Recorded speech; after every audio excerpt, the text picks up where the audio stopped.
చూడు బావా, మనం వియ్యంకులు అవడం ఇష్టం లేక ఇవన్నీ కావాలని ఎవరో చేస్తున్నారనిపిస్తా ఉండదు.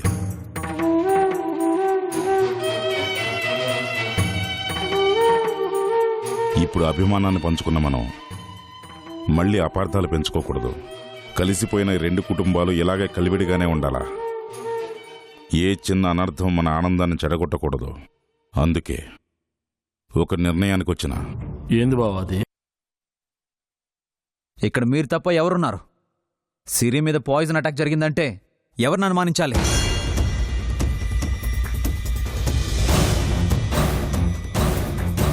మీ ఇంటికొచ్చింది సంబంధం కలుపుకోవడానికి, చావులు చూడడానికి కాదు. నమ్మించి నట్టేట ముంచేవాళ్ళు పైకి అలాగే చేస్తారు. అక్షయ్, నీ హద్దు దాటి మాట్లాడుతున్నావు. కాదు, మీ అంతరంగం తెలుసు కాబట్టి మాట్లాడుతున్నాను. ఏంట్రా నీకు తెలిసింది?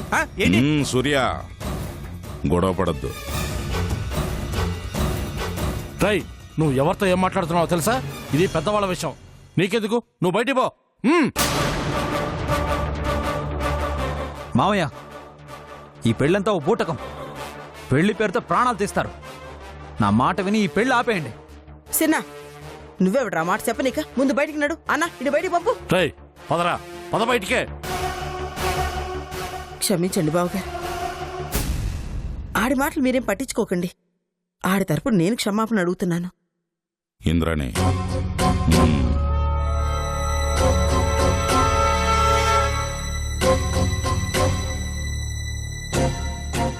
ఎన్ని ఎదురు దెబ్బలు తగిలినా ఈ పెండ్లి జరిగి తీరతాది. ఏనాడు పిల్లలు మనకిది కావాలని అడగలే. ఎందుకంటే వాళ్ళకి తెలుసు మనం వాళ్ళకి కావాల్సింది ఇస్తామనే నమ్మకం. ఆ నమ్మకాన్ని మనం నిలబెట్టుకోవాలా.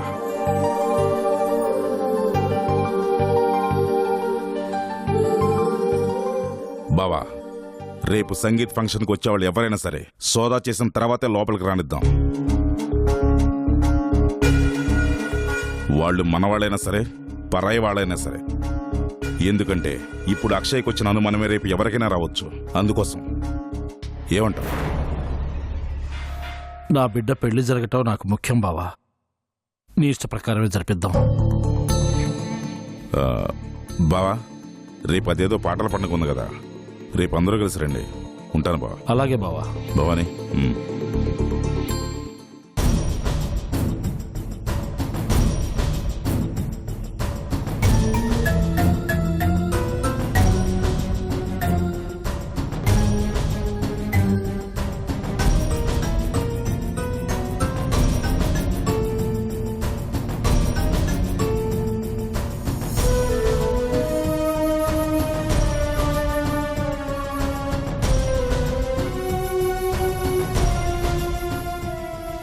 ఏంటి ఆలోచిస్తున్నారు? సిరి పెళ్లి ఎంత ఘనంగా చేయాలనా, లేక సంజయ్కి ఎంత కట్నం ఇవ్వాలనా? చేయండి, చాలా గొప్పగా చేయండి. పెళ్లి చేసి సిరిని మీరు పంపించేది అత్తారింటికి కాదు, శ్మశానానికి.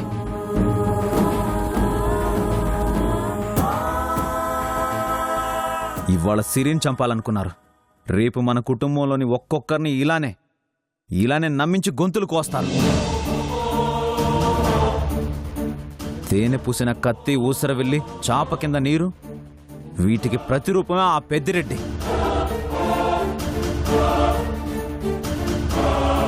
నేను ముందు నుంచి చెప్తూనే ఉన్నాను, నా మాట లెక్క చేయాల మీరు.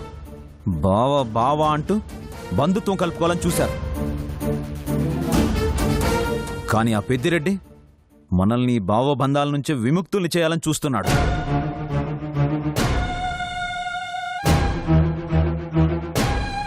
మన ఇంటికొచ్చి మన ముందే సిరిని చంపాలని చూశారంటే మన మీద వాళ్ళకి ఎంత పగుందో ఇప్పటికైనా అర్థం చేసుకోండి. పైపోతలాంటి ఆప్యాయతలు, అభిమానాలు చూసి మోసపోకండి. వాళ్ళ గుండెలోతుల్లో మన మీద పేరుకుపోయిన ప్రతీకారాన్ని ఇప్పటికైనా పసిగట్టండి.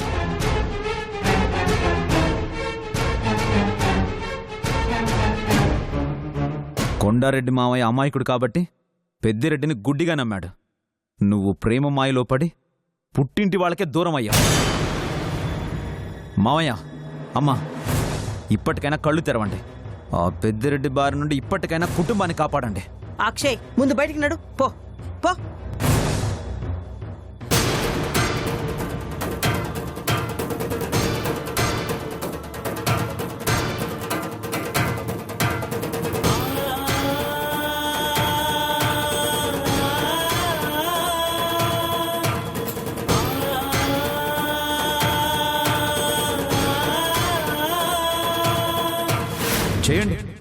చాలా గొప్పగా చేయండి.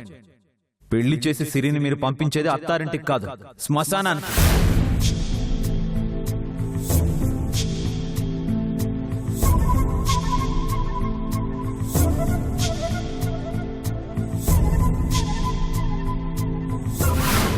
తేనె పూసిన కత్తి, ఊసర వెళ్ళి, చాప కింద నీరు, వీటికి ప్రతిరూపమే ఆ పెద్దిరెడ్డి.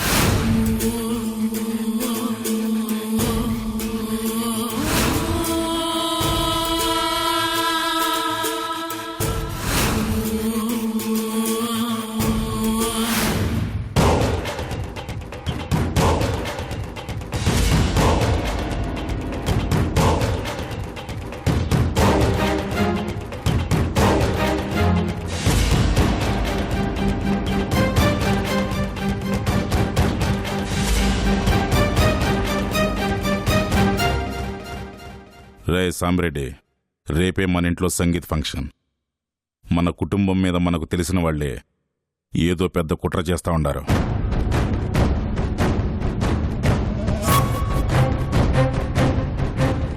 అందుకే మెహందీ ఫంక్షన్లో సిరి తిన్న అన్నంలో విషం కలిపినారు. అదృష్టం బాగుండి సిరికి ఏం కాలేదు. ఈసారి మన శత్రువులు ఇంకా పగడ్బందీగా ప్లాన్ చేస్తారు. అందుకే మన జాగ్రత్తలో మనం ఉండాలా. పెద్దయ్య, నేను బ్రతికున్నంత వరకు మీ కుటుంబాన్ని ఎవరూ ఏమీ చేయలేరు. అది కొండారెడ్డి ఇల్లు కాబట్టే వాళ్ళ ఆటలు చెల్లినాయి. ఇది పెద్ద ఇల్లు. ఇక్కడ 1000 కళ్లతో కాపలా కాసే ఈ సాంబిరెడ్డి ఉన్నాడు. వాళ్ళ ఆటలు సాగవు. నువ్వు ధైర్యంగా ఉండు పెద్దయ్య.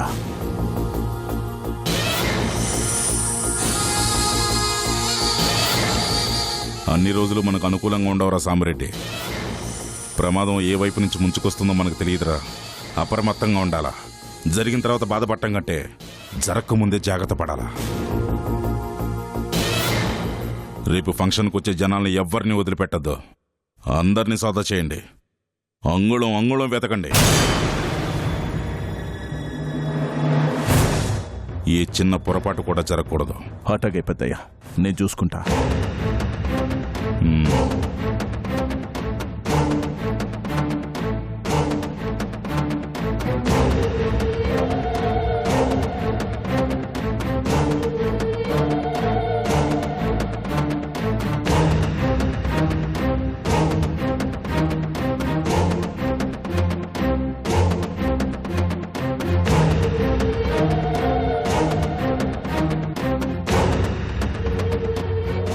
విన్నారుగా,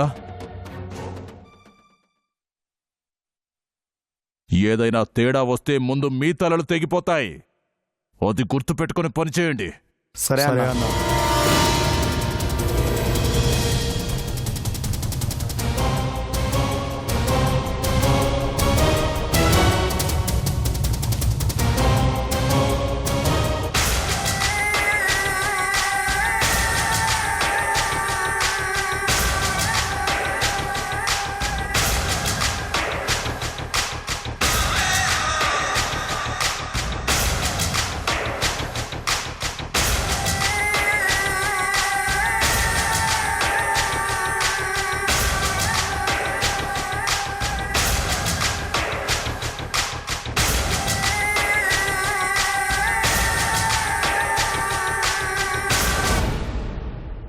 కరెక్టే కదా ఆనందం? మేడం,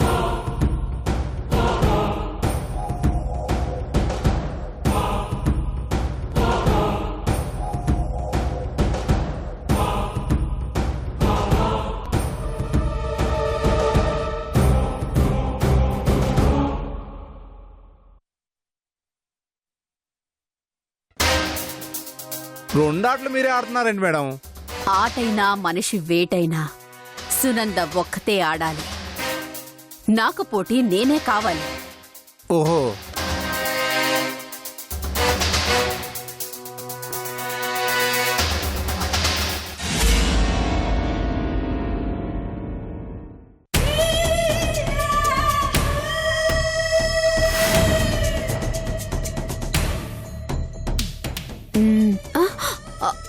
హే సూర్య,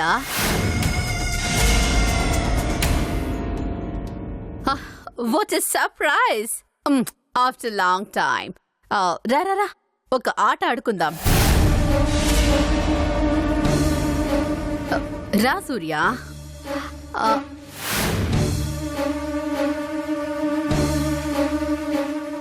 ఏంటి సూర్య అలా చూస్తున్నా? ఓ, ఒకప్పుడు నిన్ను చూసి ప్రాణభయంతో పారిపోయిన నేను ఇప్పుడు ఇంత ధైర్యంగా నీ ముందు ఎలా కూర్చున్నానా? అప్పుడు సునంద ఓన్లీ వ్యక్తి మాత్రమే. ఇప్పుడు నెంబర్ ఆఫ్ వేరియేషన్స్ ఉన్నా ఓ శక్తి.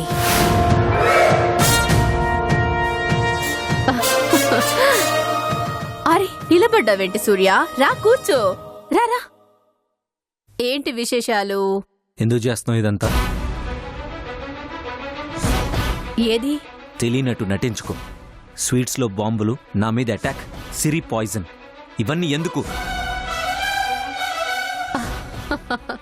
ఓ అదా, ఏం లేదు సూర్య, సిరి సంజయ్ల పెళ్లి ఆపడానికి. వాళ్ళ పెళ్ళి ఆపితే నీకే వస్తుంది? నా పగ తీరుతుంది. పగ ఎవరి మీద?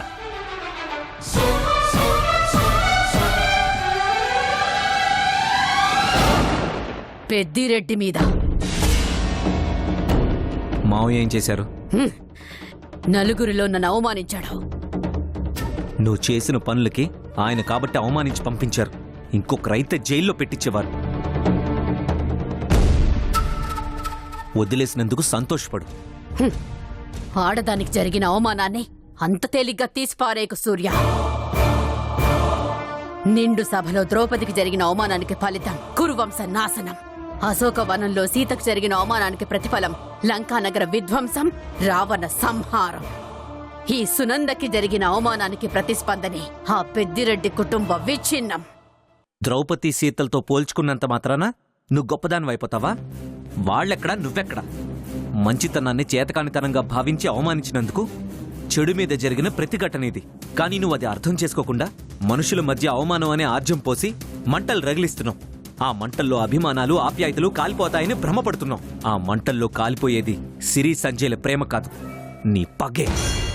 సూర్య, నా పగని నిప్పు కాల్చలేదు, నీరు తడపలేదు, గాలి తాకలేదు.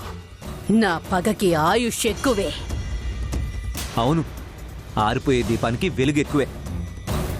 నేను ఆరిపోయే దీపాన్ని కాదు, అఖండ జ్యోతిని. వెలుగుతూనే ఉంటాను. ఆ వెలుగులో నీ వాళ్ళని మార్చి మార్చి మసి చేస్తూనే ఉంటాను. ఈ పెళ్లి అనే చదరంగంలో మీ రెండు కుటుంబాలని పావులుగా చేసి ఆడేది నేనే, వాళ్ళని ఆడించేది నేనే. నీ ఆటకి నేను చెక్ పెడతాను.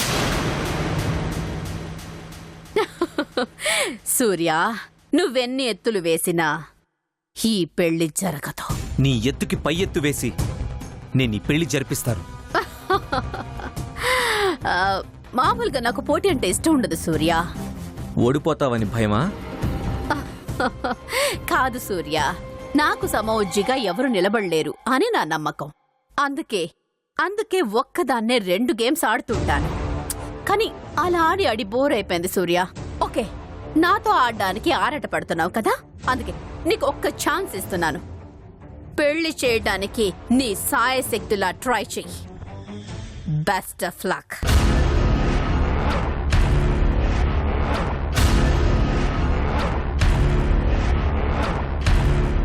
హే సూర్య, చెక్మేట్.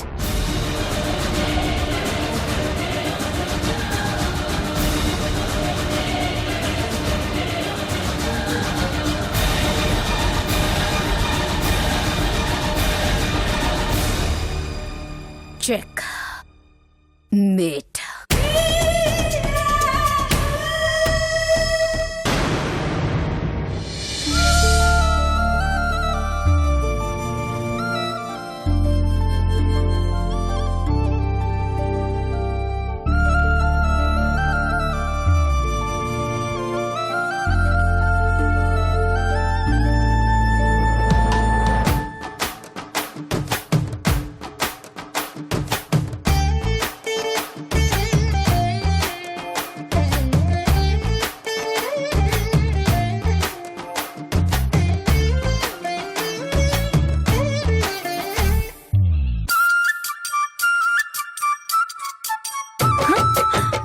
డెకరేషన్ బాగుంది కదా బావా?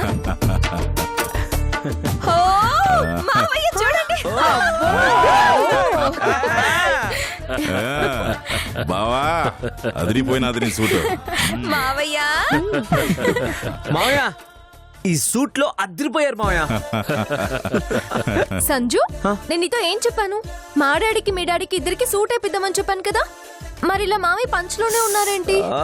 నాన్న చెప్పాను కదా నాన్న, చూడండి ఇప్పుడు నా పరువు అంతా పోయింది. రే రాగి సంకటి, ఆవు పాలు, అంచు పంచె ఇవన్నీ సీమ సాంప్రదాయాలరా. ఆ సాంప్రదాయాల్లోనే 50 ఏళ్ళు పుట్టి పెరిగిందిరా ఈ శరీరం.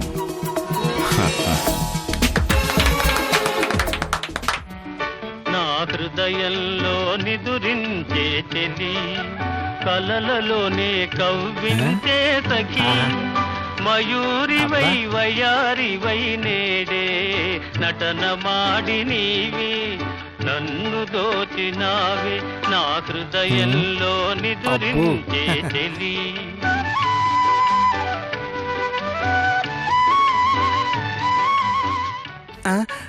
ఏడొచ్చిందేంటి? నీ కన్నులలోనా దాగెనులే. ఏందిది? కొత్త కొత్త ఐడియాలు రావాలంటే బ్రెయిన్ ఫ్రెష్ గా ఉండాలి కదా, దాగెనులే వెల్నెల అందుకే మేడం పాత పాటలంటా ఎంజాయ్ చేస్తున్నారు.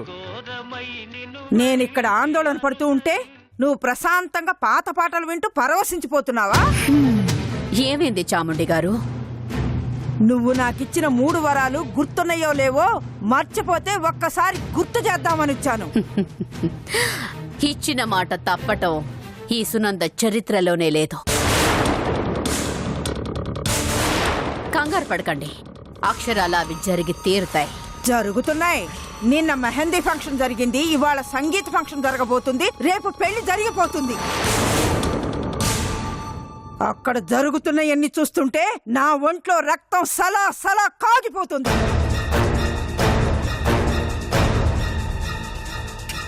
అవన్నీ ఆపుతావని నిన్ను ఆశ్రయిస్తే నువ్వేమో పాత పాటలు వింటూ పరవశించిపోతున్నావు. చాముండి గారు, పరిగెత్తేవాడు దూరాన్ని చూస్తాడు, కిందకు దూకేవాడు లోతుని చూస్తాడు, పైకి ఎగిరేవాడు ఎత్తుని చూస్తాడు. కానీ ఈ సునంద సమయాన్ని చూస్తుంది. కీలెరిగి వాత పెట్టాలి, సమయం చూసి దెబ్బ కొట్టాలి, టైం చూసి ప్లాన్ ని వర్కౌట్ చేయటమే నా స్పెషాలిటీ. నువ్వేం చేస్తావో నాకు తెలీదు. నేను మాత్రం ఆ పెళ్లి ఈ కళ్ళతో చూడకూడదు. అందుకే నువ్వేం చేస్తావో తెలుసుకోవాలని వచ్చాను. నేనేం చేయబోతున్నానో అది మీకు తెలియాలి, అంతేనా? అంతే కదా? ఓకే ఆనందం, మేడం వేళ్ళో బెలూన్ పట్రా. Okay madam.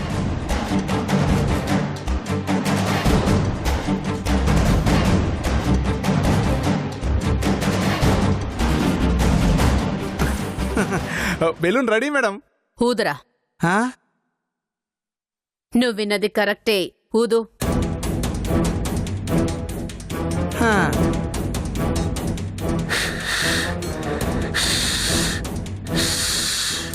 ఇంకా ఊదు.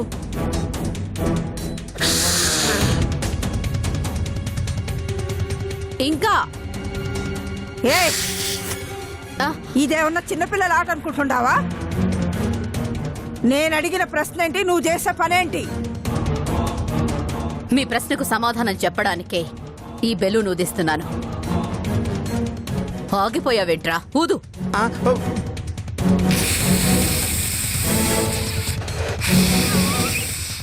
ఇంకా ఊదు. పగిలిపోతుంది మేడం. ఊదు. ఆ, ఓ.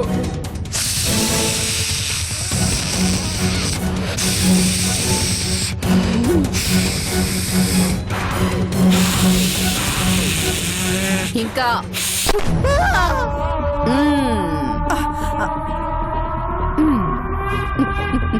తూ, తూ. ఏంటి మేడం ఇది? ఆ, దీన్ని బట్టి నీకేం అర్థమైంది ఆనందం? గాలి ఎక్కువైతే బెలూన్ పగిలిద్దని అర్థమైంది మేడం. Hey that's good. నా అసిస్టెంట్ అనిపించుకున్నావు. బెలూన్ పగలాలి అంటే గాలి ఎక్కువ అవ్వాలి. నేను అదేగా చెప్పాను మేడం. అలాగే అనుమానం అనే గాలి ఎక్కువైపోయి అది పెనుభూతంగా మారి వాళ్ళని పట్టి పీడించాలి. అప్పుడే వాళ్ళ మనసులు పగులుతాయి. మనుషులు రగులుతారు. ఆవేశంలో పెళ్లాగటమే కాదు, దాంతో పాటు ప్రాణాలు కూడా పోవచ్చు.